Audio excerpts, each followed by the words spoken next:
On April 8th, after 38 really agonizing days of brinkmanship between the US and Iran, a full-scale war, a war that threatened to completely shatter the global economy, was just canceled. But here's the thing. This wasn't a story about diplomacy. This was the story of how a single number flashing on a trading screen stopped an apocalypse in its tracks. So, that really brings us to a huge question for our time, doesn't it? What's actually more powerful than an aircraft carrier? Because in this crisis, the thing that forced both sides to stand down wasn't a weapons system at all. It was something else entirely. Of course, immediately, the spin machines went into overdrive. Washington, they declared it a huge victory for American resolve. Meanwhile, Tehran was hailing it as a triumph of resistance against imperialism.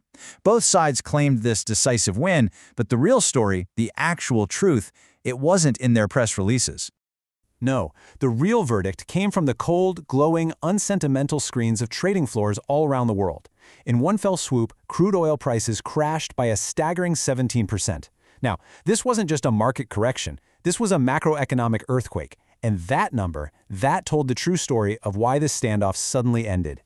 So, let's be absolutely clear on this. The ceasefire didn't happen because of some sudden change of heart. It was the result of cold, hard economic reality. It was an outcome forced by the invisible and frankly overwhelmingly powerful hand of market leverage. You see, this whole crisis wasn't some random accident. It was deliberately engineered with a very specific rhythm, almost like a drumbeat, all designed to manipulate and weaponize global markets. The people behind this standoff were, in effect, day trading geopolitical anxiety itself. For weeks, the entire world was held hostage by this series of rolling ultimatums. You can see the dates here, basically marked on the global economic calendar in bright red ink. Each deadline acted as a spark, designed to create more and more global panic in this terrifying, cynical rhythm. And with each deadline that got closer, the strategy became crystal clear. The rhetoric escalated. These threats of airstrikes against Iran's power grid, they weren't just military threats, no. They were direct, unmistakable signals to the oil markets. And guess what?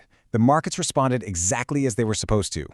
As traders started pricing in the catastrophic loss of all that oil, prices just surged to these dizzying, historic highs. The potential cost of war was being priced into every single barrel of oil. But each time, right as the world braced for impact, at the very last second, an extension was quietly granted. The pressure was released, sure, but only for a little while. The pattern became undeniable and deeply, deeply cynical.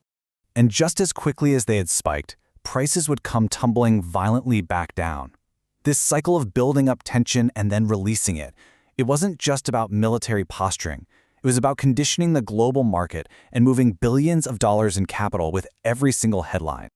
Okay, so at the very heart of this entire crisis is a single, silent, and utterly critical protagonist, a narrow strip of water that holds the entire global economy in its grasp. We are talking about the Strait of Hormuz. Get this, nearly 1/5, a full 20% of the world's total daily oil supply flows through this one treacherous little waterway. Physical control over this choke point is the ultimate trump card in the world of energy politics. And what Iran was doing is a textbook example of asymmetric warfare. Iran is facing a vastly superior conventional military. But by using its control over this vital economic artery, it could hold the entire global energy market hostage. It's proof that sometimes a few well-placed naval mines can be way more disruptive than an entire carrier strike group. But look, this geopolitical chess match, it wasn't some abstract game played by generals and politicians. The volatility it created had very real winners and very real losers. And it exposed this stark contrast between the pain felt by ordinary people and the massive profits being made in a high-stakes casino. On one side, you have the lived experience, what you and I feel. Rising gas prices, more expensive food, shrinking paychecks, and just this deep societal exhaustion. And on the other side, the casino of conflict, where traders turn all that tension into spectacular profit, and where volatility isn't a threat, it's an opportunity. And that human cost was felt literally everywhere, from Karachi to California. These price spikes acted like a massive hidden tax on the entire global economy. It meant working families saw their incomes just get eaten away, and the food security of billions was put at risk, all of it tied to the whims of strategists half a world away. Meanwhile, for traders and their high-speed algorithms, This whole thing was just another asset class to bet on. This creates a really perverse incentive, doesn't it? A system where immense wealth is generated not from creating peace, but from the very brinkmanship that threatens global stability. So what was it? What was the final, unforgiving verdict that the market delivered in the end? Well, it wasn't about who won the daily news cycle. It was about a much colder, much more fundamental calculation. The market's logic was actually simple and pretty brutal. First, the cost of a real war would be the total, unrecoverable collapse of the global energy system. Second, both the US and Iran were incredibly vulnerable to this outcome. Neither side could survive it. Therefore, the verdict was clear. The market decided the cost of war had become mutually fatal, forcing both sides to hit the brakes. And this crisis perfectly defines this new era of what we call hybrid warfare. It's a battle that's fought simultaneously with military assets, with financial algorithms, and with narrative control. In this world, winning the news cycle is just as important as positioning your forces on the ground.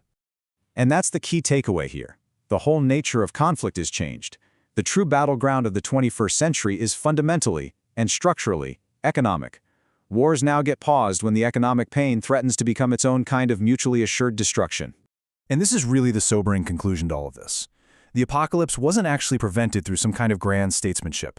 It was simply postponed. It was recalibrated by political strategists, and then it was ruthlessly repriced by the financial markets. This isn't peace. It's just a new, financialized way of managing perpetual conflict. Which leaves us with a final and honestly pretty unsettling question. In this new era where markets seem to hold the ultimate veto power over military action, have wars actually been prevented, or have they just been repriced?